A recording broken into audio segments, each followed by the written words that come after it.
విరాట్ అయితే తన రూమ్‌లోనికి వెళ్తాడు. రూమ్‌లోనికి వెళ్ళేసరికి అక్కడ అందరూ కూడా బెడ్‌ని పూలతో అలంకరిస్తూ ఉంటారు. అది చూసి విరాట్ ఒక్కసారిగా షాక్ అయిపోతాడు. ఇక అక్కడ ఉన్న చంద్రకళ విరాట్‌ని చూసి సిగ్గుపడుతూ తలదించుకుంటుంది. ఇక వాళ్ళు అలా అలంకరిస్తూ ఉంటే అది చూసి విరాట్ అయితే ఒక్కసారిగా షాక్ అయ్యి చాలా చిరాకు పడుతూ అక్కడి నుండి వెళ్ళిపోతూ ఉంటాడు.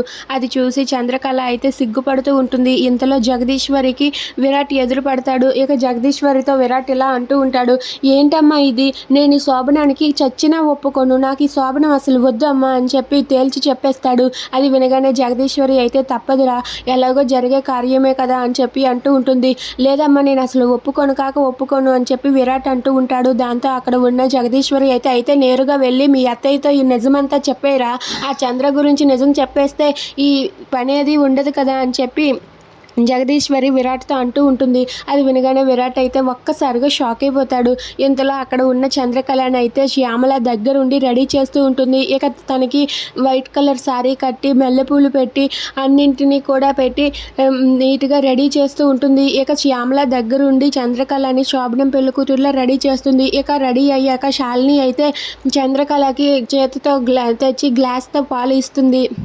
ఇక తన చేతులతో స్వయంగా చంద్రకి పాలిచ్చి లోపలికి వెళ్ళి చంద్ర అని చెప్పి అంటూ ఉంటుంది. ఇక శ్యామల దగ్గరుండి చంద్రకళని తీసుకుని వెళ్తూ ఉంటుంది.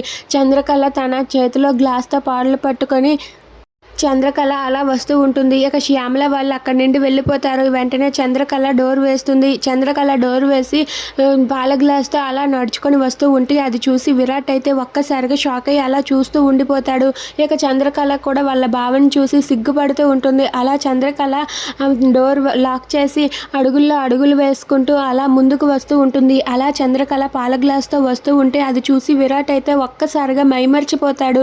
ఇక చంద్రకళ అందాన్ని చూసి తనైతే ఒక్కసారిగా తనకు ఫ్లాట్ అయిపోయి చంద్రకళనే చూస్తూ ఉండిపోతాడు. ఇక చంద్రకళ రాగానే చంద్రకళ దగ్గరకు వెళ్ళి లేచి నిలబడి తన దగ్గరకు వెళ్ళి తన కళ్ళలో కళ్ళు పెట్టి చూస్తూ ఉండిపోతాడు. ఇక చంద్రకళ అయితే సిగ్గుపడుతూ ఉంటుంది. అలా చంద్రకళ తన తీసుకువచ్చిన పాల గ్లాసును అయితే విరాట్కి ఇస్తుంది. అది తీసుకొని విరాట్ అయితే చాలా సంతోషిస్తూ చంద్రకళ అందాన్ని చూసి మైమర్చిపోతాడు. అలా చంద్రకళ వైపే చూస్తూ ఉంటాడు. Please subscribe our channel.